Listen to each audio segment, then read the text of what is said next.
আজকে আমাদের আলোচনার বিষয় হলো স্ক্যান্ডিয়াম ও জিঙ্ক ডি ব্লক মৌল হলেও অবস্থান্তর মৌল নয় ব্যাখ্যা করো।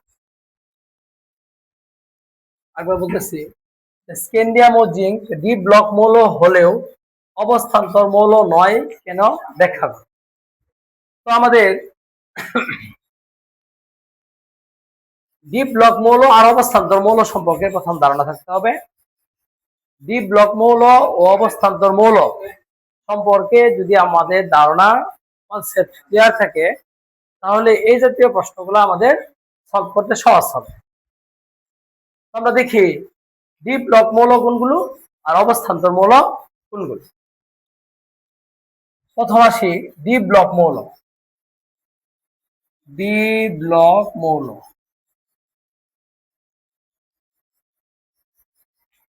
ডি ব্লক মৌল কোনগুলো? যে সকল মৌলের ইলেকট্রন বিন্যাসের শেষ শক্তি স্তরে, আমি একটু লিখি, লিখলে ভালো হবে, এখানে সংজ্ঞাটা দেওয়া নাই। যে সকল মৌলের যে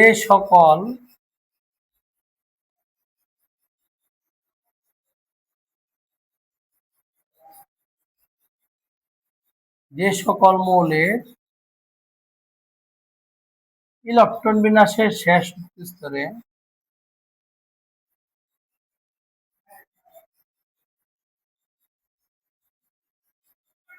বিন্যাসের শেষ শক্তি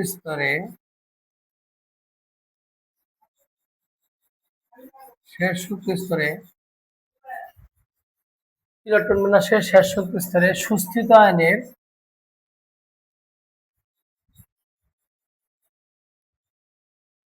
এখানে একটাই হবে সুস্থিত আয়ন, সুস্থিত আয়নের ইলেকট্রন বিন্যাসের শেষ শক্তি স্তরে ডিতে 0 অথবা 10টি ইলেকট্রন থাকে। 0 অথবা 10টি ইলেকট্রন বলছি, যে সকল মৌলের সুস্থিত আয়নের ইলেকট্রন বিন্যাসের শেষ শক্তি স্তরে ডিতে 0 অথবা 10টি ইলেকট্রন থাকে, 0 অথবা 10টি ইলেকট্রন থাকে, তাকে ডি ব্লক মৌল বলব।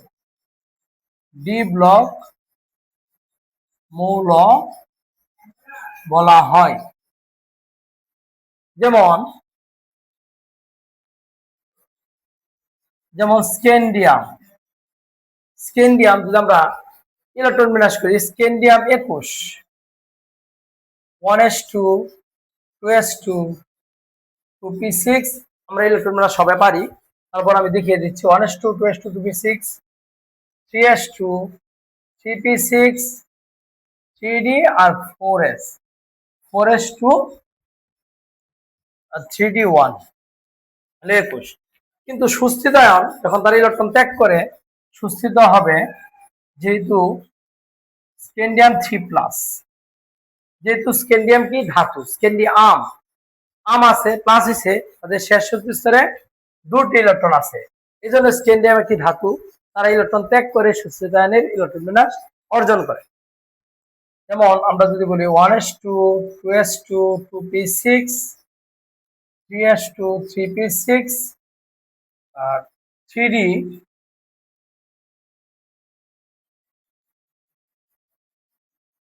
3p6 3d 0 4s 0। সুতরাং আমরা দেখলাম স্ক্যান্ডিয়াম 3+ যখন, তখন তাদের সুস্থিত আয়নের ইলেকট্রন সে ডিতে 0টি ইলেকট্রন আছে। সুতরাং স্ক্যান্ডিয়াম কি ডি ব্লক মৌল, আবার জিঙ্ক যদি আমরা দেখি,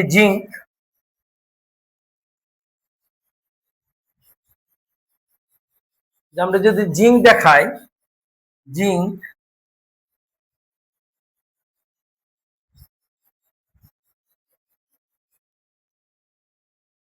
যদি আমরা জিঙ্ক দেখাই, zinc 30, 1s2, 2s2, 2p6, 3s2, 3p6, 3d10, 4s2। আর সুস্থিতায়ন যদি আমরা দেখাই Z2+, তাহলে দুটো ইলেকট্রন কমে যাবে। আর একটা কথা সবসময় আমাদের মনে রাখতে হবে, ইলেকট্রন যাওয়ার ক্ষেত্রে, ইলেকট্রন ত্যাগের ক্ষেত্রে সর্বশেষ শক্তি স্তর থেকে ইলেকট্রন ত্যাগ করে। অনেকেই ডি থেকে ইলেকট্রন ত্যাগ করে ফেলে। ডি থেকে ইলেকট্রন কখনোই যাবে না, সবসময় সর্বশেষ শক্তি স্তর থেকে যাবে। তাহলে সর্বশেষ শক্তি স্তর কত? 4s2। এখান থেকে ইলেকট্রন ত্যাগ হবে। তাহলে আমাদের হবে ইলেকট্রনটা 1s2, 2s2, 2p6, 3s2, 3p6, 3d10, 4s0। সুতরাং আমরা কিছুক্ষণ পূর্বে সংজ্ঞা দিয়েছিলাম, যে সকল মৌলের সুস্থিত আয়নের ইলেকট্রন বিন্যাসে ডিতে 0 অথবা 10টি ইলেকট্রন থাকে তাকে কি বলবো? আমরা ডি ব্লক মৌল বলবো। সুতরাং জিঙ্ক কি মৌল? ডি ব্লক মৌল, কারণ ডিতে 10টি ইলেকট্রন আছে। আর কিছুক্ষণ পূর্বে দেখছি আমরা স্ক্যান্ডিয়ামও ডিতে 0টি ইলেকট্রন আছে। সুতরাং স্ক্যান্ডিয়াম ও জিঙ্ক কি ডি ব্লকের মৌল, তারা কখনো অবস্থান্তর মৌল নয়। সুতরাং অবস্থান্তর মৌলের সংজ্ঞা যদি আমরা দেখি, অবস্থান্তর মূলক কেন হবে না, অবস্থান্তর মূলের সংজ্ঞাটা আমরা দেখি একবার, যে অবস্থান্তর মূলক কাকে বলবো বা কি জন্য বলবো। যে অবস্থান্তর মূলক, অবস্থান্তর মৌল, অবস্থান্তর মূলক দেখবো যে সকল মৌলের সুস্থিত আয়নের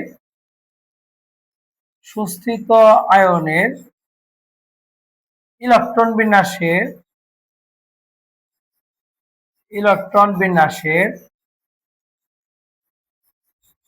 ডিতে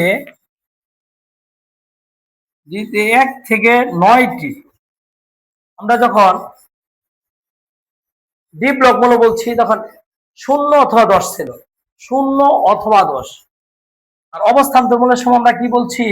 যে সকল সুস্থিত আয়নের ইলেকট্রন বিন্যাসে ডিতে 1 থেকে 9টি ইলেকট্রন থাকে, 1 থেকে 9টি ইলেকট্রন থাকে, তাকে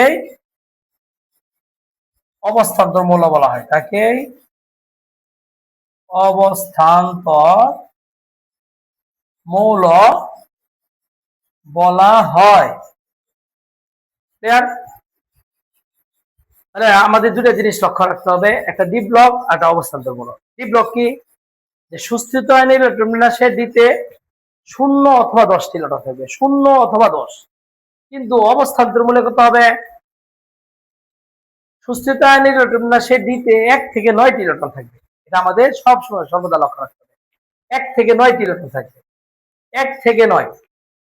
একটা উদাহরণ দিয়ে আমরা ক্লিয়ার করি জিনিসটা। যেমন আয়রন Fe, আয়রন পাউন্ডের সংখ্যা 26, ইলেকট্রন সংখ্যাও 26। এটা যদি আমরা ইলেকট্রন বিন্যাস করি তাহলে হবে 1s2, 2s2, 2p6, 3s2, 3p6, 3d আর কি 4s।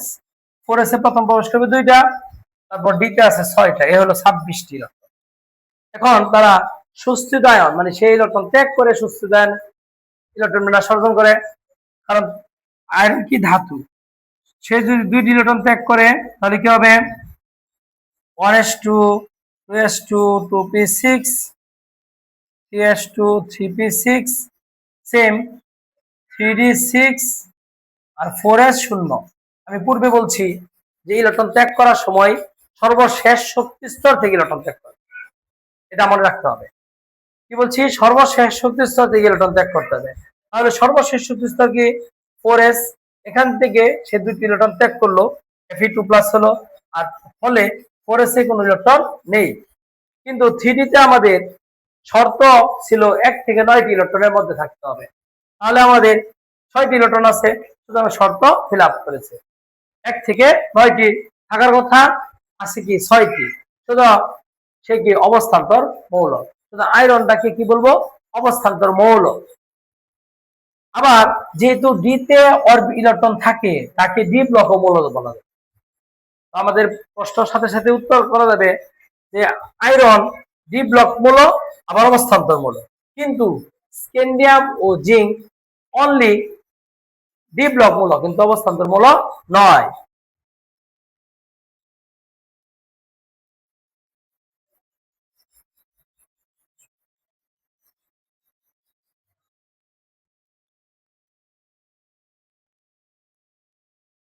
আমাদের প্রশ্ন ছিল স্ক্যান্ডিয়াম ও জিঙ্ক ডি ব্লক মূল হলেও অবস্থান্তর মূল নয়, ব্যাখ্যা করো। খুবই ইম্পর্টেন্ট একটা প্রশ্ন, আশা করি সবাই আমরা বুঝতে পারছি। তো আমরা পরবর্তী প্রশ্ন চলে যাব। এখন প্রশ্ন হলো আমাদের খুবই ইম্পর্টেন্ট প্রশ্ন যে ইলেকট্রন বিন্যাসের সাহায্যে পর্যায় সারণীতে অবস্থান নির্ণয় করো। আমরা জানি ইলেকট্রন বিন্যাসের সাহায্যে পর্যায় সারণীতে মূলের অবস্থান সহজে নির্ণয় করা যায়। এজন্যই আমরা বলি ইলেকট্রন বিন্যাসই পর্যায় সারণীর মূল ভিত্তি। প্রশ্ন আসে বারবার। আজকে আমরা দেখব ইলেকট্রন বিন্যাসের সাহায্যে পর্যায় সারণীতে কিভাবে মৌলের অবস্থান নির্ণয় করা যায়। আমাদের এখানে দিয়ে দিয়েছি chromium, manganese, copper, iron, zinc, copper, এটা ক্যালসিয়াম হবে, জেনন। তো আমরা দেখি কিভাবে ইলেকট্রন বিন্যাস করে পর্যায় সারণীতে মৌলের অবস্থান নির্ণয় করা যায়। আমরা প্রথমে দেখি ক্রোমিয়াম। ক্রোমিয়াম 24।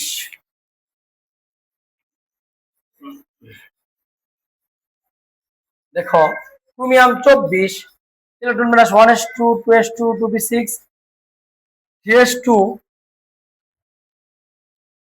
3p6।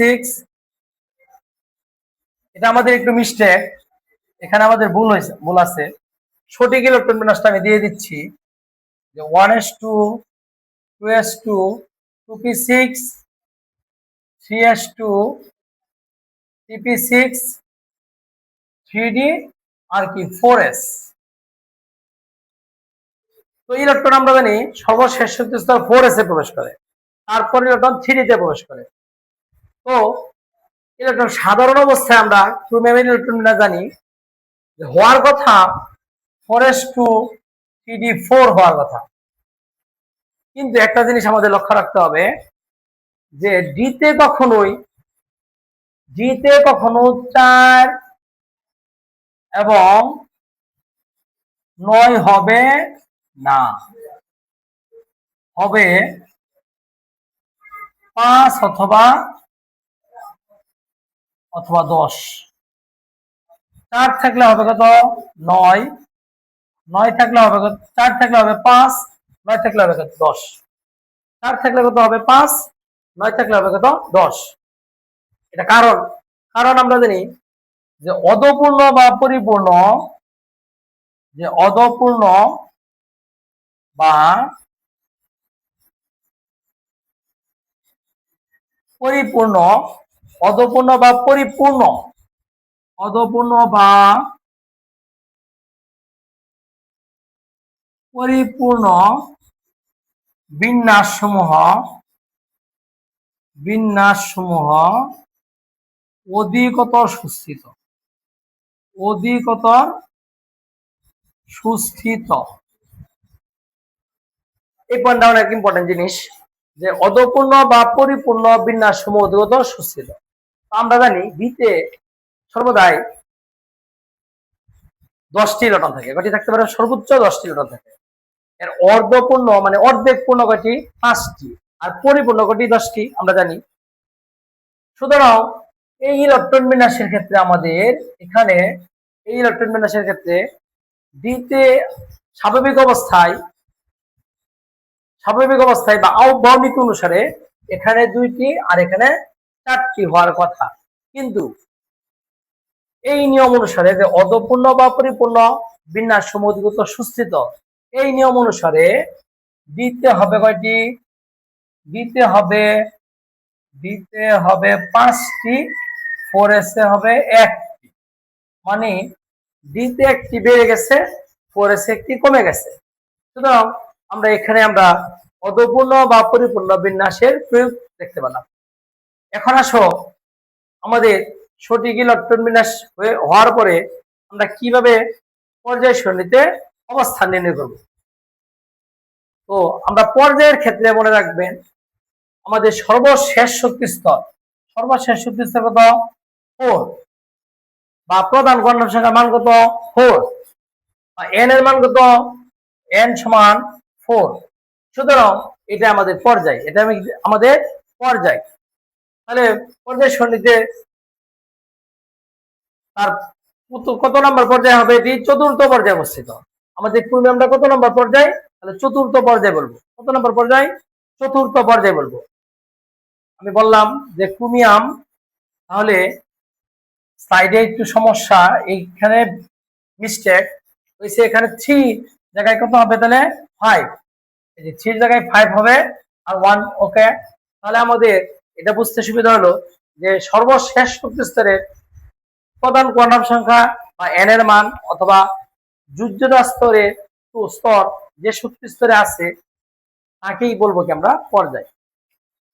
তাহলে দেখা গেল যে n এর মান অথবা শেষ শক্তি স্তর কি 4s এ আছে। সুতরাং চতুর্থ পর্যায় বিধায় আর পর্যায়ে ধরবো কি 4, চতুর্থ পর্যায়ে। আবার গ্রুপ ধরবো, আমরা গ্রুপ শনাক্তকরণ করব কিভাবে? গ্রুপ হবে, আমরা জানি ডি আর এস এ যদি ইলেকট্রন থাকে, সবাইকে মনে রাখতে হবে কি বলছি, ডি আর এস যদি ইলেকট্রন বিন্যাসের ইলেকট্রন ডি আর এস এ থাকে ইলেকট্রন, তাহলে আবার 3d5 4s1। সুতরাং গ্রুপ কিভাবে নির্ণয় করতে হবে? সর্বশেষ শক্তি স্তরের পূর্বের শক্তি স্তর যদি বিতে থাকে, তাহলে গ্রুপ নির্ণয় করার সময় আমাদের নিয়ম হলো ডি আর এস শক্তি স্তরে ইলেকট্রন যোগ করতে হবে। তাহলে ডিতে কয়টি ইলেকট্রন আছে? 5টি। ডিতে কয়টি ইলেকট্রন? 5টি। এসে কয়টি ইলেকট্রন? 1টি। সুতরাং 5 আর 1 কত? 6। সুতরাং গ্রুপ নাম্বার কত? 6। গ্রুপ নাম্বার কত? 6। ওকে, তারপর আমরা দেখব 2 নাম্বারটা আমাদের জিঙ্ক 2+। এখানে একটু প্রবলেম, যে জিঙ্ক 2+ অ্যাকচুয়ালি হবে না, হবে আমাদের অনলি জিঙ্ক হবে। মিস্টেক হয়েছে। আমরা জিঙ্কের ইলেকট্রন বিন্যাস যদি করি, তাহলে আমাদের দেখা যায় সর্ববহিস্থ শক্তি স্তর কত? 4 এ আছে। তাহলে n এর মান কত? প্রধান কোয়ান্টাম সংখ্যা n এর মান কত? 4। সুতরাং আমাদের পর্যায় কত? 4। আর গ্রুপ নির্ণয় করলে আমরা গ্রুপ নির্ণয় করব ডি আর এস এর ইলেকট্রন যোগ করতে হবে গ্রুপ নাম্বার। আমরা পূর্বেরটা দেখেছি। তাহলে ডি আর এস এর ইলেকট্রন যদি আমরা যোগ করি, তাহলে ডি আর এস এর সর্বদা মনে রাখতে হবে ডি আর এস এর ইলেকট্রন যোগ হবে। তাহলে 10 আর 2 কত? 10 যোগ 2 সমান কত? 12। তাহলে আমাদের গ্রুপ নাম্বার হবে কত? 12। ওকে, এখন আমরা পরবর্তী যদি আমরা দেখি, পরবর্তী জেনন 54। এখন এখানে আমাদের জেননের ক্ষেত্রে আমাদের পর্যায়গত হবে, আমাদের সর্বশেষ শক্তি স্তর বা কি আছে আমাদের পঞ্চম শক্তি স্তর 5, n সমান কত? 5। সুতরাং পর্যায় হবে কত? 5। পর্যায় হবে কত? 5। আর সর্ববহিস্থ শক্তি স্তর আছে এসআরপি তে। এটা অন্য নিয়ম একটু, যে এসআরপি নিয়ম, যে এসআরপি তে থাকলে আমাদের কি করতে হবে? এসআরপি তে ইলেকট্রন আমাদের যোগ করতে হবে। তাহলে 6 যোগ 2 সমান কত? 8। আর এসআরপি তে মনে রাখতে হবে, আমাদের রুলসে আছে যে এসআরপি অরবিটালে যদি ইলেকট্রন থাকে, তাহলে তার সাথে কত যোগ করতে হবে? 10 যোগ করতে হবে। কত যোগ করতে হবে? 10। 10 আর 8 কত? 18। সুতরাং তার গ্রুপ নাম্বার কত হবে? 18। গ্রুপ নাম্বার কত হবে? 18। ওকে, তারপর আমরা দেখি যে, তারপর যদি আমরা যাই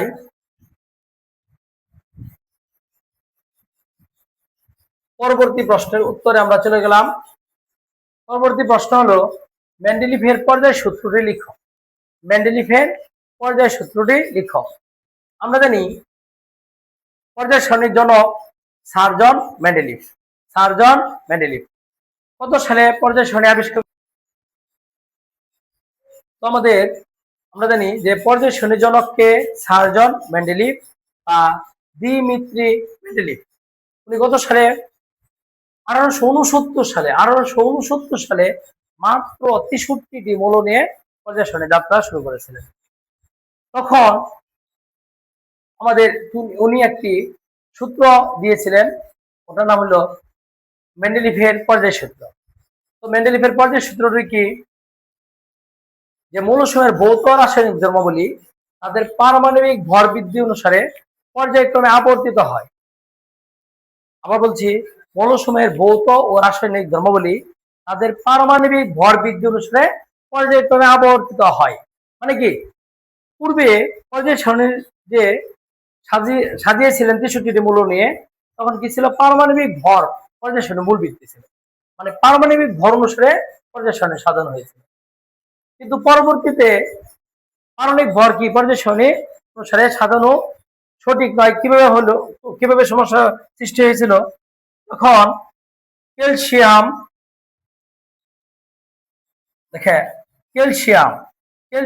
আর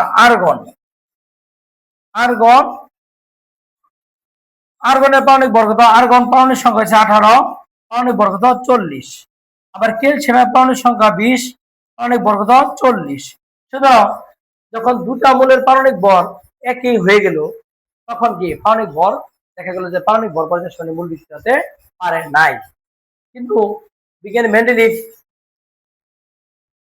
পারমাণবিক ভর অনুসারে পর্যায় সারণী সাজিয়েছিল। এজন্যই তার পর্যায় সূত্রটি ছিল মৌলসমূহের ভৌত ও রাসায়নিক ধর্মাবলী তাদের পারমাণবিক ভর বৃদ্ধি অনুসারে পর্যায়ক্রমে আবর্তিত হয়।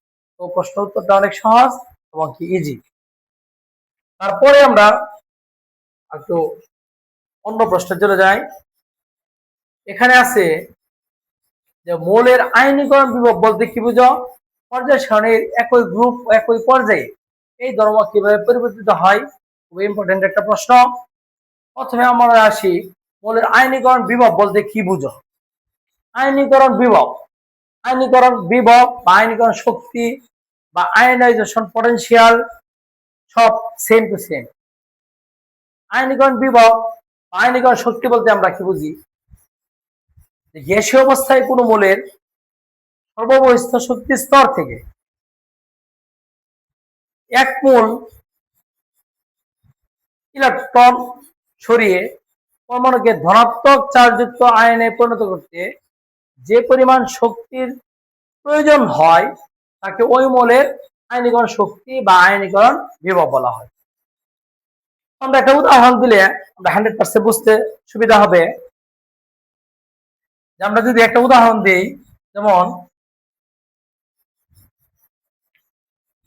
যেমন সোডিয়াম, যেমন দেখি সোডিয়াম একটা ইলেকট্রন যদি ত্যাগ করে, সোডিয়ামের পারমাণবিক সংখ্যা 11, ইলেকট্রন সংখ্যা কত? 11। একটি ইলেকট্রন যদি ত্যাগ করে তাহলে কি সোডিয়াম প্লাস হয়। সোডিয়াম কি প্লাস, তার পারমাণবিক সংখ্যার কোনো পরিবর্তন হবে না। এটা মনে রাখতে হবে, পারমাণবিক সংখ্যার কোনো পরিবর্তন হবে না, জাস্ট ইলেকট্রন সংখ্যার পরিবর্তন হবে। ইলেকট্রন সংখ্যা কত হবে? 10। একটি ইলেকট্রন কমে যাবে, একটি ইলেকট্রন কি কম হলো। এই যে একটি ইলেকট্রন কম হলো, একটি ইলেকট্রন কমার কারণ হলো তারা একটি ইলেকট্রন ত্যাগ করলো কি কারণে? নিষ্ক্রিয় গ্যাসীয় ইলেকট্রন বিন্যাস অর্জনের জন্য।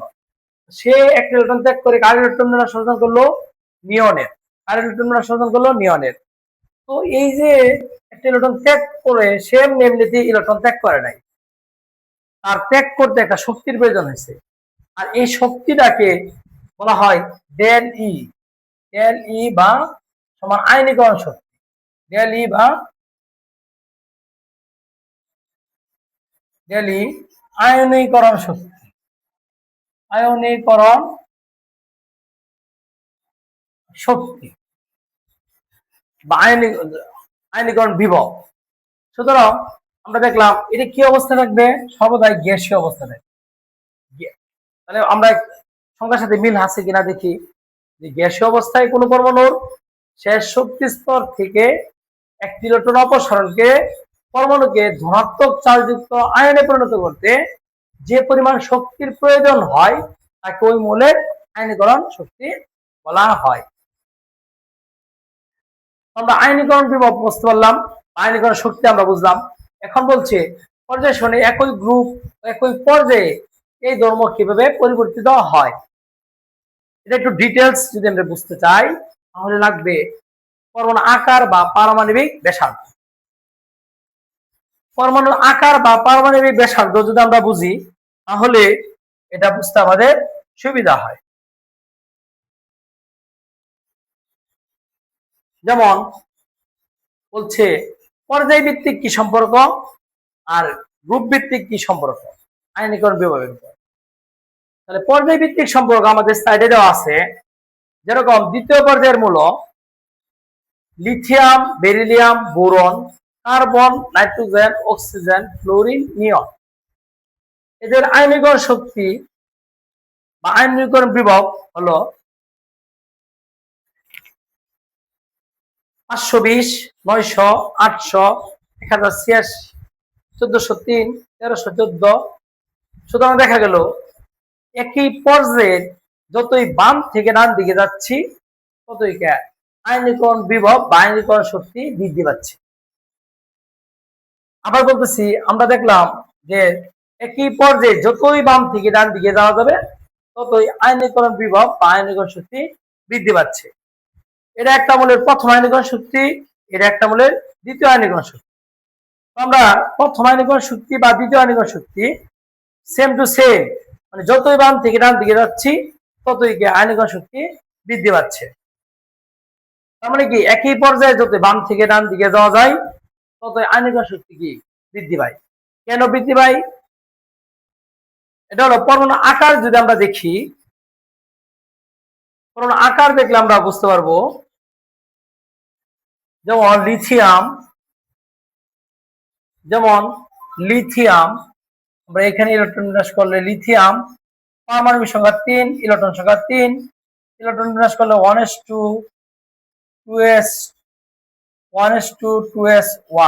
লিথিয়াম।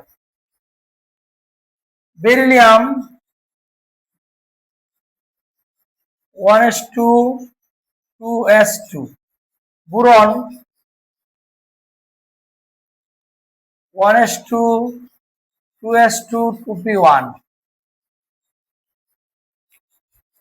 এর ডায়াগ্রাম অঙ্কন করে যদি আমরা দেখাই, লিথিয়ামের ডায়াগ্রাম, এটা প্রথম শক্তি স্তর, দ্বিতীয় শক্তি স্তর। প্রথম শক্তি স্তরে কয়টি ইলেকট্রন? 2টি। দ্বিতীয় শক্তি স্তরে কয়টি? 1টি ইলেকট্রন। আবার এর ডায়াগ্রাম যদি অঙ্কন করে দেখাই, প্রথম শক্তি স্তর, দ্বিতীয় শক্তি স্তর, প্রথম শক্তি স্তরে 2টি ইলেকট্রন, দ্বিতীয় শক্তি স্তরে 2টি। সেম বোরনের ডায়াগ্রাম অঙ্কন করে যদি দেখাই, প্রথম শক্তি স্তরে কয়টি ইলেকট্রন? 2টি, দ্বিতীয় শক্তি স্তরে 1, 2, 3টি ইলেকট্রন। সেম আমরা দেখাইতে পারি পরবর্তীগুলা। তো এই তিনটা দিয়ে যদি আমরা পার্থক্য দেখাই, যে যতই একই পর্যায়ে যতই বাম থেকে ডান দিকে যাওয়া যাচ্ছে ততই সর্বশেষ শক্তি স্তর বৃদ্ধি পাচ্ছে না, শুধু শেষ শক্তি স্তরে কি ইলেকট্রন সংখ্যা বৃদ্ধি পায়। যেমন লিথিয়ামের ক্ষেত্রে দেখা যায় শেষ শক্তি স্তরে 1টি ইলেকট্রন, বেরিলিয়ামের ক্ষেত্রে দেখা যায় শেষ শক্তি স্তরে 2টি ইলেকট্রন। আমার বোরনের ক্ষেত্রে দেখতে পাই আমরা শেষ শক্তি স্তরে কয়টি ইলেকট্রন? 3টি, 1, 2, 3। সুতরাং এতে দেখা গেল যে একই পর্যায়ে যত বাম থেকে ডান দিকে যাচ্ছি আসলে শক্তি স্তর বৃদ্ধি পায় না, কি বৃদ্ধি পাচ্ছে? ইলেকট্রন সংখ্যা বৃদ্ধি পাচ্ছে। এর শেষ শক্তি স্তরে 1টি ইলেকট্রন ছিল, এর শেষ শক্তি স্তরে 2টি, এর শেষ শক্তি স্তরে 3টি, এর সেম টু সেম কার্বনের শেষ শক্তি স্তরে 4টি হবে, এর 5টি হবে, অনুরূপ হতে থাকবে। তাহলে বোঝা গেল একই পর্যায়ে যত বাম থেকে ডান দিকে যাওয়া যাবে তত শক্তি স্তর বাড়বে না, কিন্তু শেষ শক্তি স্তরে ইলেকট্রন সংখ্যা বৃদ্ধি পাবে। আর ইলেকট্রন সংখ্যা যত বাড়বে পরমাণু নিউক্লিয়াসের সাথে, এই যে নিউক্লিয়াসের সাথে এই যে নিউক্লিয়াসের সাথে শেষ শক্তি স্তরের ইলেকট্রন এর আকর্ষণ তত বৃদ্ধি পাবে। আর ইলেকট্রনের আকর্ষণ যত বাড়বে নিউক্লিয়াসের সাথে ততই পরমাণু আকার কি হতে থাকবে, ছোট হতে থাকবে। পরমাণু আকার কি হতে থাকবে, ছোট হতে থাকবে। আর পরমাণু আকার যত ছোট হবে ওখান থেকে ইলেকট্রন ত্যাগ করা অনেক কঠিন হয়ে যাবে। এজন্য আমরা বলছি যে একই পর্যায়ের যতই বাম থেকে ডান দিকে যাওয়া যাবে ততই শেষ শক্তি স্তর বৃদ্ধি পাবে না, কিন্তু শেষ শক্তি স্তরের ইলেকট্রন সংখ্যা বৃদ্ধি পাবে। ফলে নিউক্লিয়াসের সাথে শেষ শক্তি স্তরের ইলেকট্রনের আকর্ষণ বাড়বে। ফলে পরমাণু আকার কি হতে থাকবে, ছোট হতে থাকবে। আর পরমাণু আকার যত ছোট হবে ওখান থেকে ইলেকট্রন ত্যাগ করা তত কঠিন হবে। এ কারণে একই পর্যায়ের যতই বাম থেকে ডান দিকে যাওয়া যাবে ততই আয়নীকরণ শক্তি বা আয়নীকরণ বিভব বা আয়নাইজেশন পটেনশিয়াল বৃদ্ধি পাবে। ওকে, এখন দেখবো আমরা যে একই গ্রুপের পর্যায় সারণীতে আয়নীকরণ শক্তির সাথে গ্রুপ ভিত্তিক কি সম্পর্ক। আমরা যদি দেখি যে একই গ্রুপের যতই উপর থেকে নিচের দিকে যাওয়া যায় ততই আয়নীকরণ শক্তি কি হয়, হ্রাস পায়। কেন হ্রাস পায়, আমরা স্লাইডে দেওয়া আছে যে লিথিয়ামের আয়নীকরণ শক্তি 520 কিলোজুল পার মোল। কিলোজুল পার মোল আয়নীকরণ শক্তি বা আয়নীকরণ বিভবের একক।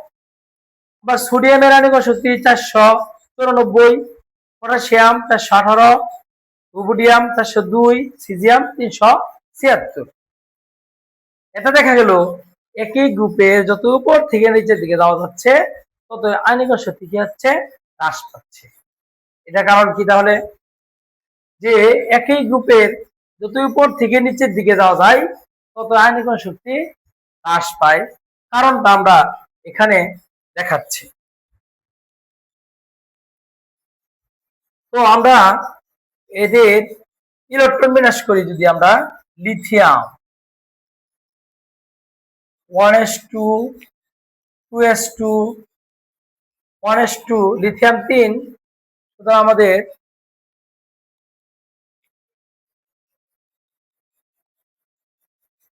1s2 2s1 হবে।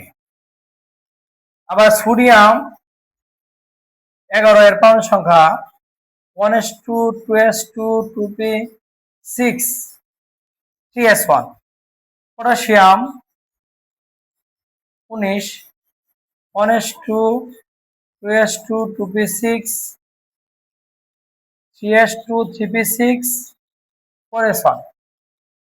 শুধু আমরা তিনটা মৌল দিয়ে যদি আমরা দেখি একই গ্রুপের, ইলেকট্রন বিন্যাস করলাম। ইলেকট্রন বিন্যাস করার পরে আমরা যদি ডায়াগ্রাম অঙ্কন করি, এটার ডায়াগ্রাম যদি হয় অঙ্কন এরকম, প্রথম শক্তি স্তর, দ্বিতীয় শক্তি স্তর। এটার ডায়াগ্রাম হবে প্রথম শক্তি স্তর, দ্বিতীয় শক্তি স্তর, তৃতীয় শক্তি স্তর। আর এর ডায়াগ্রাম হবে প্রথম শক্তি স্তর, দ্বিতীয় শক্তি স্তর, তৃতীয় আর কি চতুর্থ শক্তি স্তর। তো অ্যাকচুয়ালি ডায়াগ্রাম থেকে বোঝা যাচ্ছে যে যতই একই গ্রুপের যত উপর থেকে নিচের দিকে যাচ্ছি ততই পরমাণু আকার কি বাড়তেছে, এর চেয়ে আকার বড়, এর চেয়ে আকার বড়। কিভাবে, এটা কি ছিল, প্রথম শক্তি স্তরে 2টি ইলেকট্রন, দ্বিতীয় শক্তি স্তরে 1টি। এটা কি ছিল, প্রথম শক্তি স্তরে 2টি, দ্বিতীয় শক্তি স্তরে 8টি, 2 4 6 8। এটা কি ছিল, তৃতীয় শক্তি স্তরে অনলি 1টি ইলেকট্রন, অনলি 1টি।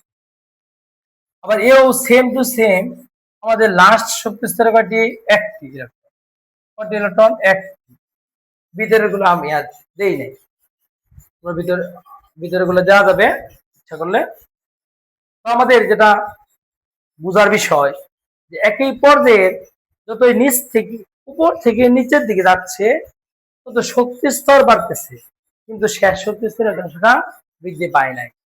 কয়টি ইলেকট্রন আছে, এটারও একটা ইলেকট্রন, এটারও একটা ইলেকট্রন, এটারও একটা ইলেকট্রন, মানে কি লিথিয়ামের একটা ইলেকট্রন, শেষ শক্তি স্তরে, সোডিয়ামের একটি ইলেকট্রন শেষ শক্তি স্তরে, পটাশিয়ামের একটি ইলেকট্রন শেষ শক্তি স্তরে। এই যে একটি ইলেকট্রন, এটার একটি ইলেকট্রন, এটার কি একটি ইলেকট্রন শেষ শক্তি স্তরে আছে।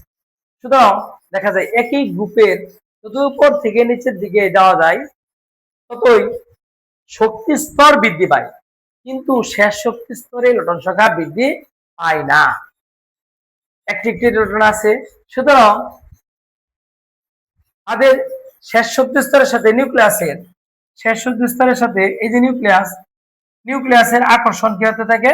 হ্রাস পেতে থাকে। নিউক্লিয়াসের আকর্ষণ যত হ্রাস পায় তত পরমাণু আকার বাড়বে, আর পরমাণু আকার যত বৃদ্ধি পাবে ওখান থেকে ইলেকট্রন ত্যাগ করা তত সহজ হয়ে যাবে। এই কারণে লিথিয়ামের চেয়ে সোডিয়ামের আয়নিক শক্তি কম, সোডিয়ামের চেয়ে পটাশিয়ামের আয়নিক শক্তি আরো কম। পর্যায়ক্রমিক ভাবে যতই উপর থেকে নিচের দিকে যাওয়া যাবে তত আয়নিক শক্তি কি হতে থাকবে? হ্রাস পেতে থাকবে। তাহলে আমাদের ওভারঅল আলোচনা হলো যে দেখা যাচ্ছে একই গ্রুপের যতই উপর থেকে নিচের দিকে যাওয়া যাচ্ছে ততই পরমাণুতে শক্তি স্তর বৃদ্ধি পাচ্ছে, কিন্তু শেষ শক্তি স্তরের ইলেকট্রন সংখ্যা বৃদ্ধি পায় নাই। সুতরাং নিউক্লিয়াসের সাথে শেষ শক্তি স্তরের ইলেকট্রনের আকর্ষণ কি হবে? হ্রাস পাবে। সুতরাং ওখান থেকে ইলেকট্রন ত্যাগ করা কি সহজ হয়ে যাবে, আর ইলেকট্রন ত্যাগ করা যত সহজ তত আয়নিক শক্তি তত কম হবে। এতে বোঝা গেল পরমাণু আকারের উপর আয়নিক শক্তি ডিপেন্ডেন্ট। আকার যত বাড়বে আয়নিক শক্তি তত কমবে, আবার আকার যত হ্রাস পাবে আয়নিক শক্তি তত বৃদ্ধি পাবে। ওকে।